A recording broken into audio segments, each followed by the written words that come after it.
This is Daniel Coosbury, and in this lecture we're going to keep looking at geometry, namely area and circumference of two-dimensional figures. So we'll start out with rectangles and the familiar area formula for rectangles. A rectangle has equal length sides and equal width sides, and so like this side is the same length as that side, and the opposites are the same as well.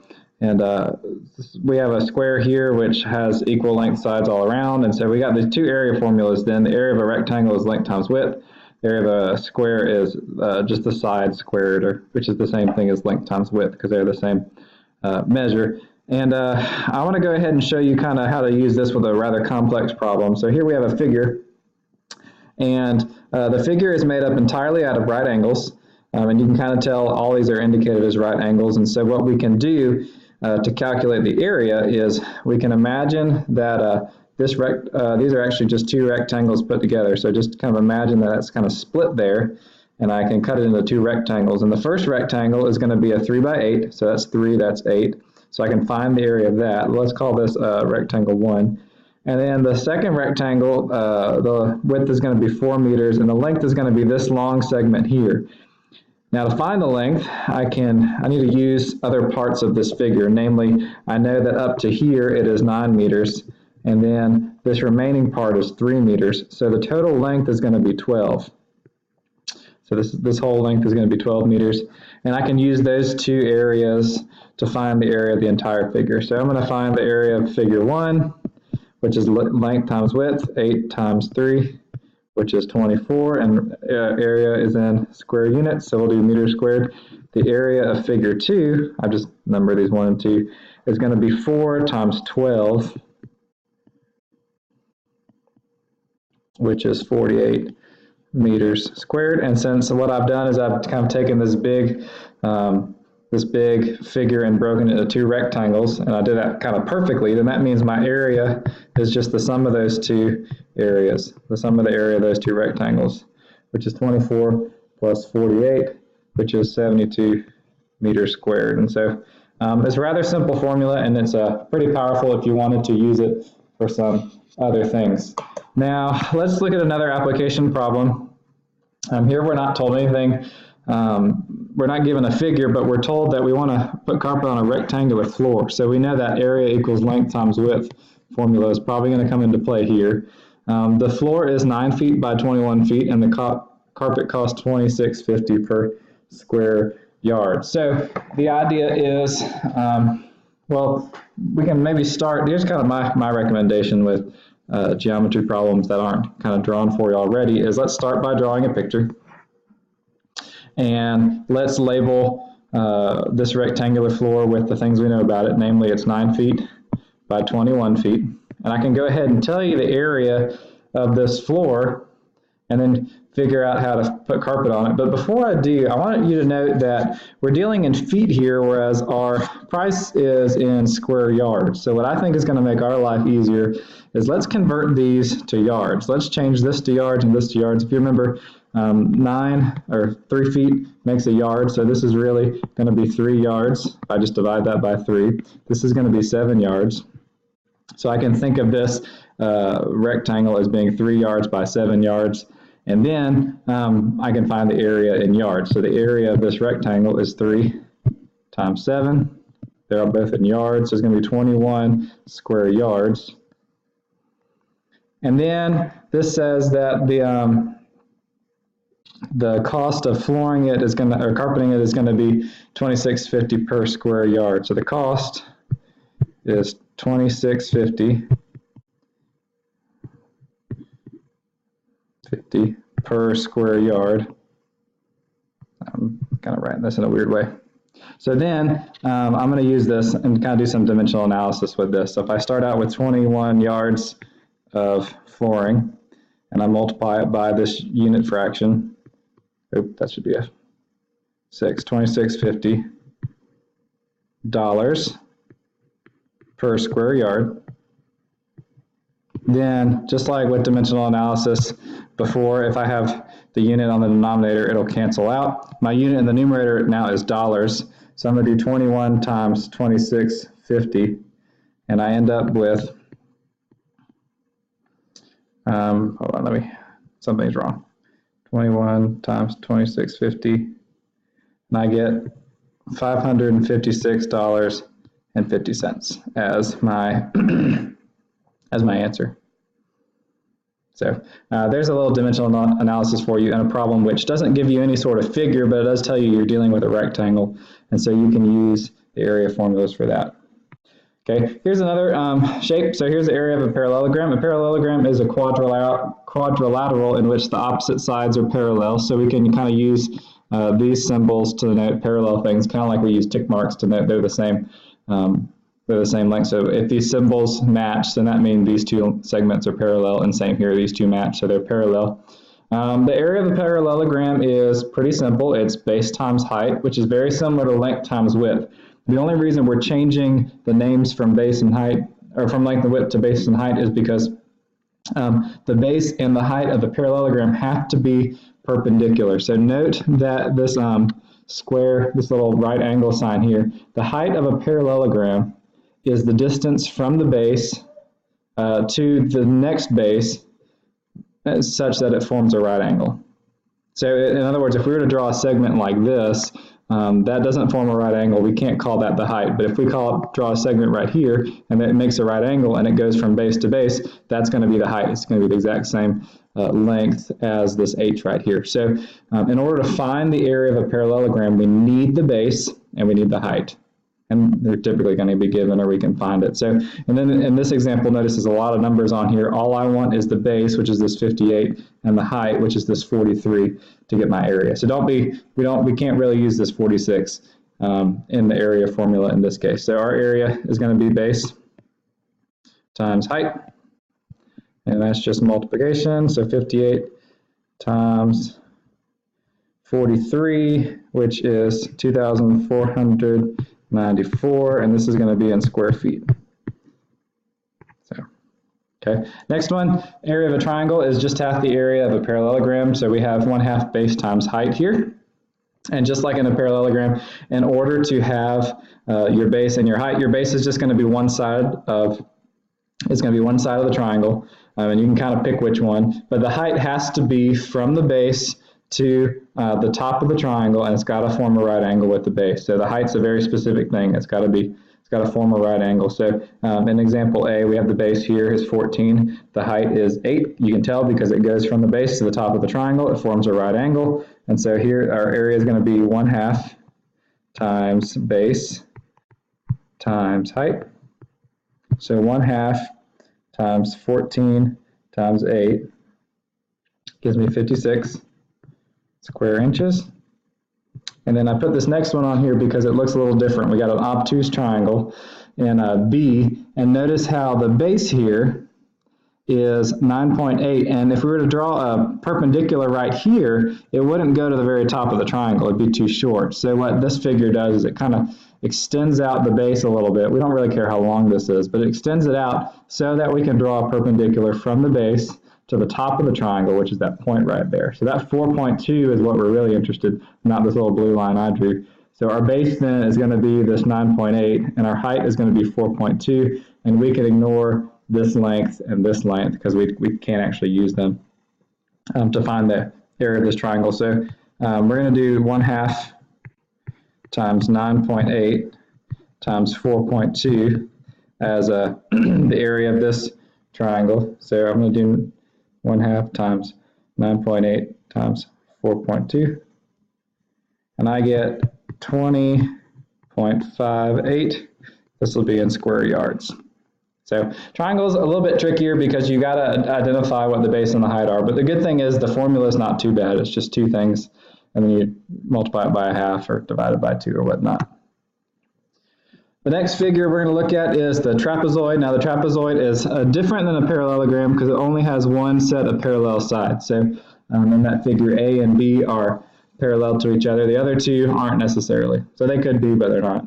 And so that makes it a trapezoid. In our formula, we're going to call these two bases, these two parallel sides, A and B. You can think of them as bases if you want, but they're different lengths maybe, or maybe they're not. But we'll call them A and B, so the two parallel lengths. And then the height is going to be the perpendicular distance from one base to the other. So again, for height to be truly the height here, it's got to form a right angle. And so if we have that measure, then it's going to be the height. So in our figure down here, we've got our base. We can call this 37A. We can call this 26B. And then the height would be the distance between these at a perpendicular. So this is going to be, this 18 is going to be here. You also kind of see 18 here, but that's more of a coincidence. This must be a right angle.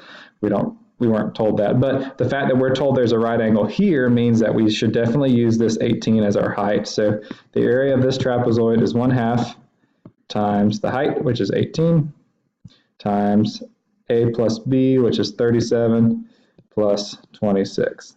So I would just do all that in your calculator, and that'll take me a second. 1/2 times 18 times 37 plus 26, and I get 567 meters squared. So as long as we're working with area, we'll be in square meters. So the nice thing about these formulas is there's only a few pieces of them. The biggest thing you got to watch out for is identifying the parts correctly, namely the H. You've got to pick the thing that's perpendicular. So in this problem, we would have done something wrong if we used this 21.1 because it's not perpendicular. It's not part of this formula. So yeah, there's that. Okay, so if we're finally done with those polygons, here we are in circles, and there's two things we're going to look at with circles. We got circumference, which is the distance around the circle.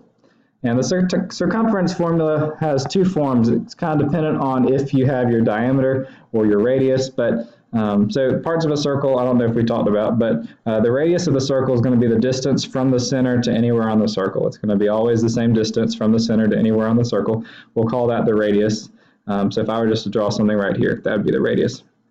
And then the diameter is the distance all the way across the circle, and it goes through the center. So in this figure, we know we're dealing with a diameter that's 12 yards because it goes all the way across the circle, and we know it's all the way across because it goes through the center right here. So that makes it a diameter. And you might notice that coming from the center to this point and to this point, those are both radii. So there's two of those that make one diameter. So we can say that one diameter is equal to 2 radii. If we know one of those things, then we can find the other one. So all that being said, you could use either one of these formulas. If you know the radius, plug it into here. If you know the diameter, plug it into here. But also if you have the radius, you can just double it to get the diameter. Or if you have the diameter, you can cut it in half to get the radius. But anyway, I'm going to find the circumference, which is the distance around this circle. I'm given the diameter is equal to 12 yards. So I'm going to use that first circumference formula then. That has pi times d. So there's my exact answer. In fact, kind of a proper way to write this is 12 pi yards. But if I wanted to approximate it, I could use 3.14 as an approximation for pi and multiply that times 12. So notice I used the squiggly sign now because I'm approximating pi. So it's not, I'm doing a little bit of rounding. And I get 37.68 yards. Now notice I'm also in yards now instead of yards squared because I'm doing the distance around the circle, which is a length. It's not an area or a volume. So we won't do anything to these units here. And then here's the other formula for the circle. We've got the area. And so if we're given, if we have a circle and we know its radius, we'll plug it into this formula. Or if we know, if we have the diameter, we can use this kind of relationship here. Cut the diameter in half, you get the radius. So this is kind of a fun problem because it has a few steps. It's going to require us to use the area formula. It says, which one of the following is a better buy?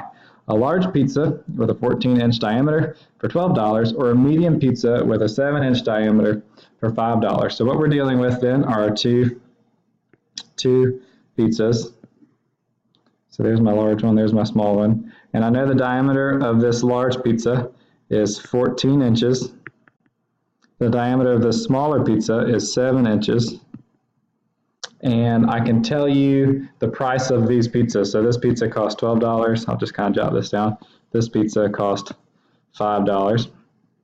Notice how I'm drawing figures because I can, once I see it, I can think about how to do geometry. But before I see it, I'm not entirely sure what to do. So the question is, which is a better buy? In other words, I guess, which one gives you more pizza for your buck?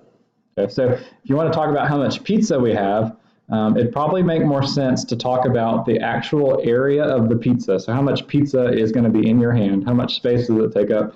Rather than talking about, I don't know, the circumference of the circle, like the distance around the pizza. I don't really care about that. I care about the area.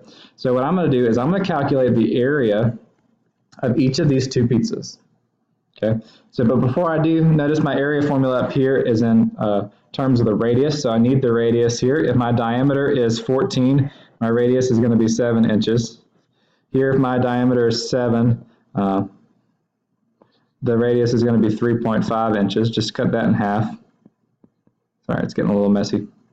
But with the radius, I can then find the area. So let's call this pizza 1. Let's call this pizza 2. The area of pizza 1 is going to be pi times 7 squared, which is the radius squared, which is approximately 3.14 times 7 squared.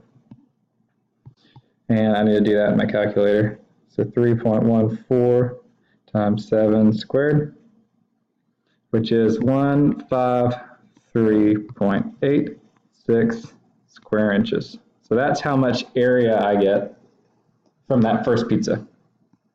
Okay, second pizza, the area of pizza 2 is going to be pi times r, so that squared, which is approximately equal to 3.14 times r squared. Then I'll do that in the calculator too.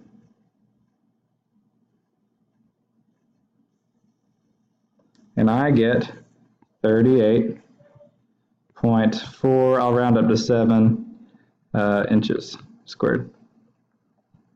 So we have the areas of both pizzas. So look, the area of pizza 1 is bigger than the area of pizza 2. That's actually not surprising because we called pizza 1 a large pizza and pizza 2 a medium pizza. But what I want to do now is I want to see what's my better deal. Should I pay $12 for this 153 square inch pizza or $5 for the 38 square inch pizza? And so I'm really not quite sure which one's the better buy yet. So what I'm going to do now is I'm going to take this area and consider it with respect to the price. So imagine thinking up a unit that's like how many square inches per dollar am I actually getting? In other words, for pizza number 1, I can imagine getting 153.86 square inches for every $12 I spend.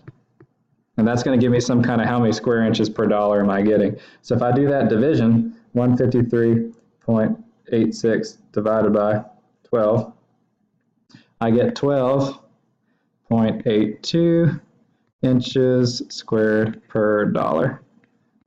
So for every dollar I spend, I'm getting 12.82 square inches is kind of what that's saying. Now for pizza number 2, I can do the same thing. I'll take my area divided by the $5 that it would cost, and then get a figure there. And that'll tell me how much I'm getting for every dollar I spend on those pizzas, which is 7.69 square inches per dollar. Okay, so here's what I've done. I found the area of each of those pizzas and I've divided the area by their price to give me some kind of unit price. So this is saying for every dollar I spend per dollar, I'm getting 12.82 square inches of pizza. That's nice.